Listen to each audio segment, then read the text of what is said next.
Assalamualaikum warahmatullahi wabarakatuh. Jumpa lagi dengan Ibu Nurul Hikmah. Kali ini kita masih membicarakan bab ketiga tentang klasifikasi materi.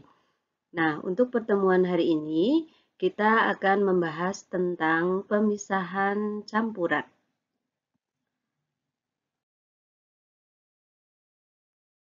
Kompetensi dasar pada materi ini adalah memahami karakteristik zat serta perubahan fisika dan kimia pada zat yang dapat dimanfaatkan untuk kehidupan sehari-hari. Kemudian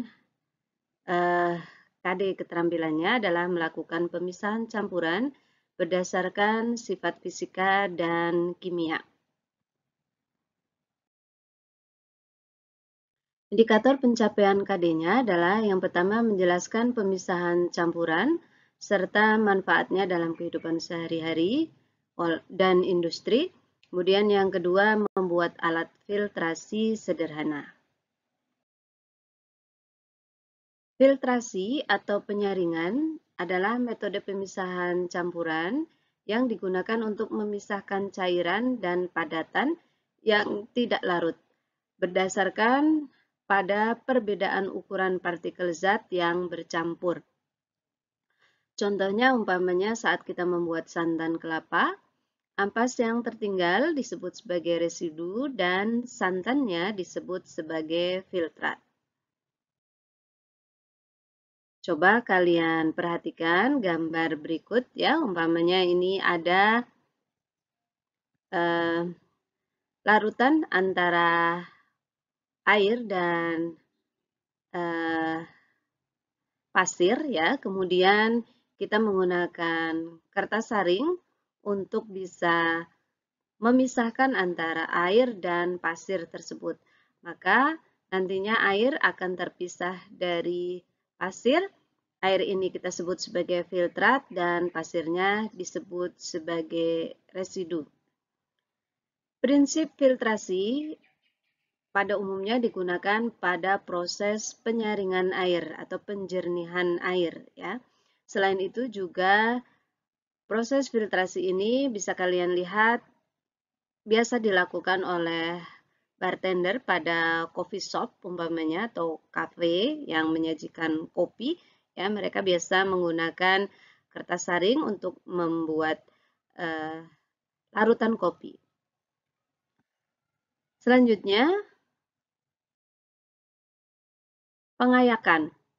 Pengayakan adalah pemisahan zat padat berdasarkan perbedaan ukuran partikel zat, di mana partikel-partikel yang berukuran lebih kecil dapat lolos melewati lubang ayakan, sedangkan partikel-partikel yang lebih besar akan tertahan pada ayakan. Metode ini banyak digunakan untuk keperluan analisis tanah. Jadi bedanya pengayakan dengan penyaringan, kalau penyaringan itu campurannya adalah berupa padatan dengan cairan. Nah, kalau pengayakan biasanya yang tercampur adalah sama-sama zat padat. Selanjutnya yang ketiga penguapan. Penguapan atau evaporasi adalah pemisahan zat-zat terlarut dari zat cair atau pelarutnya dalam larutan dengan memanaskan pelarut sehingga nanti habis menguap dan menyisakan zat padat atau zat terlarutnya saja.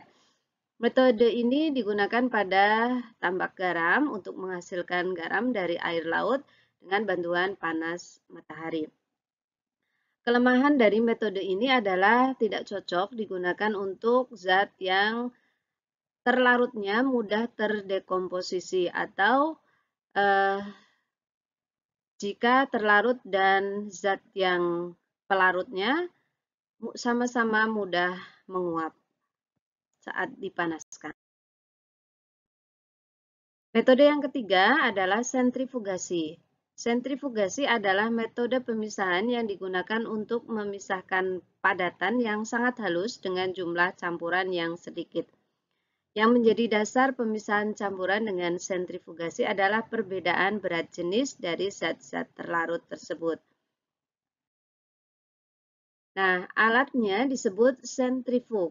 ini akan memutar tabung uji atau test tube dengan kecepatan tertentu. Kemudian molekul dengan massa jenis yang besar atau berat jenis yang besar akan berkumpul di bagian dasar tabung, sedangkan molekul yang memiliki massa jenis lebih kecil akan berada di bagian atasnya. Nah, metode sentrifug ini atau sentrifugasi ini digunakan secara luas untuk memisahkan sel darah dari plasma darah. Sentrifugasi juga dapat digunakan untuk memisahkan dua cairan yang berbeda massa jenisnya, sehingga ini juga bisa dimanfaatkan pada proses pembentukan VCO atau Virgin Coconut Oil. Kamu bisa perhatikan gambar berikut, ini gambar alat yang disebut sebagai sentrifug. Ya, jadi kalau kalian perhatikan di sini ada tabung-tabung yang nantinya berisi cairan atau larutan ya yang akan kita pisahkan.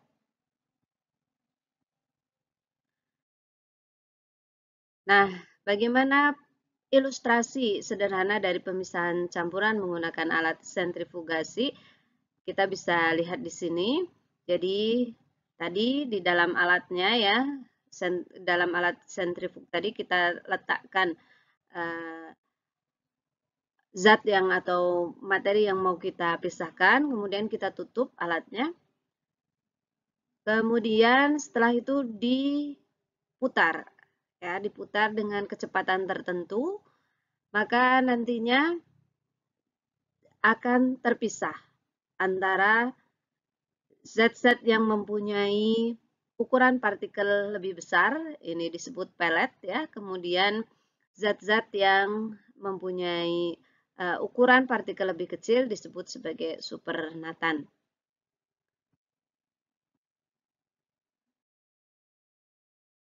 Metode pemisahan campuran yang ketiga adalah destilasi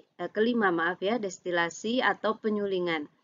Pemisahan campuran dengan cara penyulingan digunakan untuk memisahkan zat cair dari campurannya.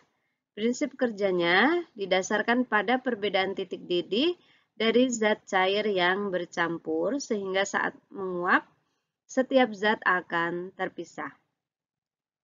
Proses destilasi dimulai dari memanaskan campuran sehingga zat cairnya akan menguap. Kemudian uap tersebut akan naik dan memasuki bagian yang disebut sebagai kondensor atau pendingin sehingga uap tersebut akan mengembun. Kondensor dengan aliran air yang berperan sebagai penukar panas berfungsi mendinginkan uap panas agar uap itu terkondensasi kembali menjadi cairan. Zat cair yang murni yang diperoleh dari proses kondensasi ini disebut sebagai destilat. Ya, ingat destilat ini. Jadi hasil destilasi disebut destilat. Aplikasi destilasi antara lain untuk pemisahan air tawar dari air laut dan pemurnian air menghasilkan air aqueous atau air suling, dan juga untuk penyulingan minyak. Kalau pada penyulingan minyak, maka terjadi destilasi bertingkat. Minyak mentah akan dipanaskan sampai suhu tertentu, nanti yang menguap pertama adalah aftur atau bahan bakar dari pesawat terbang. Kemudian nantinya secara bertahap naik suhunya terus seperti itu sehingga nantinya pada akhir proses destilasi zat yang tersisa tinggallah aspal.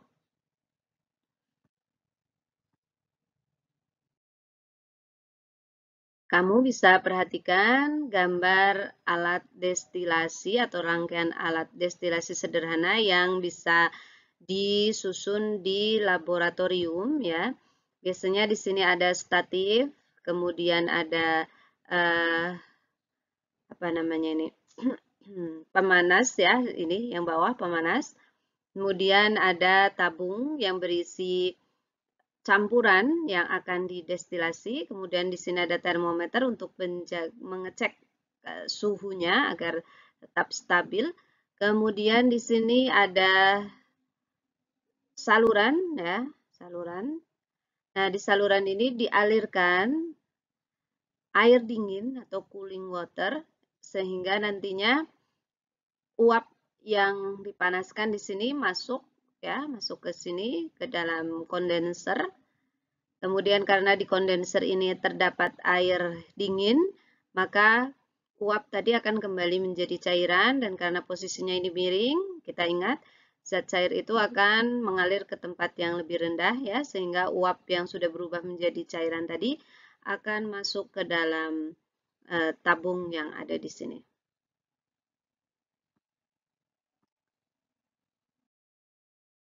Selanjutnya, proses pemisahan campuran yang keenam adalah sublimasi. Sublimasi merupakan pemisahan zat padat yang mudah menyublim dari zat padat lain yang sukar menyublim dengan cara dipanaskan. Beberapa contoh zat padat yang mudah menyublim antara lain adalah iodin, amonium klorida, kapur barus atau kamper, dan naftalena. Sebagai contoh, umpamanya campuran kristal padat amonium klorida dan garam dapur dapat dipisahkan dengan cara sublimasi menggunakan susunan alat sederhana seperti pada gambar berikut. Jadi di sini kita lihat ada pemanas, kemudian ini ada statif untuk tempat tabung. Kemudian di sini ada cotton ya atau kapas. Kemudian zatnya yang akan dipisahkan di sini dipanaskan bersama, maka nantinya zat yang amonium klorida umpamanya yang mudah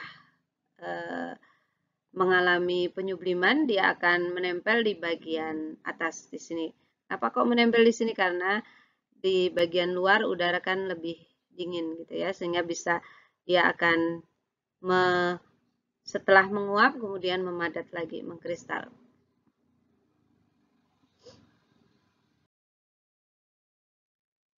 Proses yang ketujuh, kristalisasi. Kristalisasi adalah metode pemisahan untuk memperoleh zat padat yang terlarut dalam suatu larutan.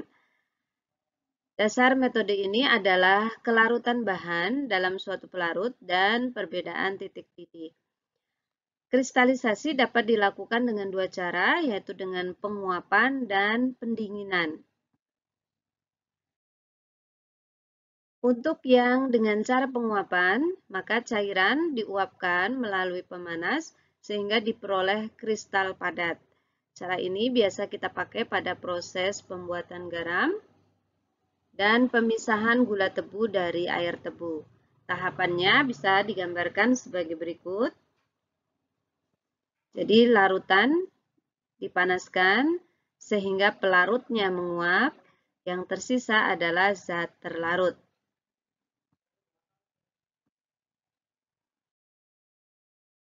Sedangkan yang menggunakan proses pendinginan, pada saat suhu larutan turun, komponen zat yang memiliki titik beku lebih tinggi akan membeku terlebih dahulu. Sementara zat lain yang masih larut, sehingga keduanya dapat dipisahkan dengan cara penyaringan. Contoh kristalisasi pendinginan adalah pembuatan natrium asetat dari campuran asam asetat dan natrium karbonat.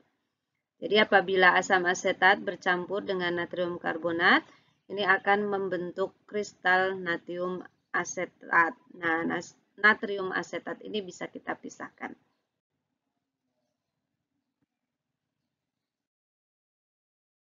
Yang kedelapan, dekantasi. Dekantasi adalah pemisahan zat cair atau supernatan dari zat padat atau endapan yang paling sederhana, yaitu dengan hanya menuangkan zat cair ke wadah lain secara perlahan-lahan sehingga menyisakan endapannya saja. Padatan yang ingin dipisahkan harus dapat mengendap ke dasar agar diperoleh zat cair yang jernih. Kita bisa lihat gambarnya seperti ini ya. Jadi umpamanya campuran antara air dan pasir.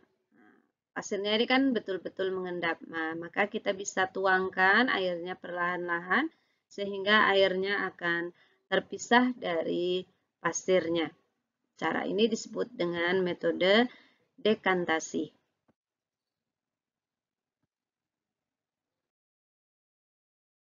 Lanjut ke proses yang ke-9 atau cara pemisahan campuran yang ke-9, kromatografi. Kalau tadi yang nomor 1 sampai 8 adalah berdasarkan pada sifat fisika. Nah, untuk kromatografi ini berdasarkan sifat kimia dari zat ya. Kromatografi pengertiannya adalah merupakan metode pemisahan campuran yang didasarkan pada perbedaan kecepatan merambat antara partikel-partikel yang bercampur dalam suatu medium diam ketika dialiri suatu medium yang bergerak. Jenis kromatografi sebenarnya ada kromatografi kertas, kromatografi lapis tipis, dan kromatografi gas. Cuma yang kita bahas di sini hanya yang kromatografi kertas. Beberapa aplikasi kromatografi antara lain untuk pemisahan zat-zat warna penyusun tinta, pemisahan protein, analisis zat aditif dalam makanan, dan analisis zat pestisida dalam air dan tanah. Kalau yang contoh di sini adalah gambar pada tinta ya, kromatografi pada tinta kertas. Metode pemisahan campuran yang terakhir adalah ekstraksi atau persarian. Pemisahan campuran dengan metode ekstraksi terjadi atas dasar perbedaan kelarutan zat terlarut di dalam pelarut yang berbeda. Ekstraksi sering dilakukan untuk mengambil sari dari suatu tumbuhan. Nah, untuk memperdalam materi ini dengan lebih baik, Ibu minta kalian melakukan tugas proyek, yaitu membuat alat penyaring air dengan menggunakan bahan-bahan seperti botol bekas air mineral, kemudian pasir, sabut kelapa, kerikil, arang, dan sebagainya.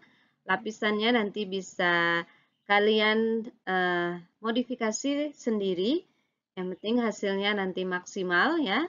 Dan kalian bisa melihat inspirasi videonya melalui link YouTube yang Ibu berikan berikut. Nah, itu materi dan tugas pada pertemuan hari ini. Terima kasih untuk perhatiannya, semoga bermanfaat.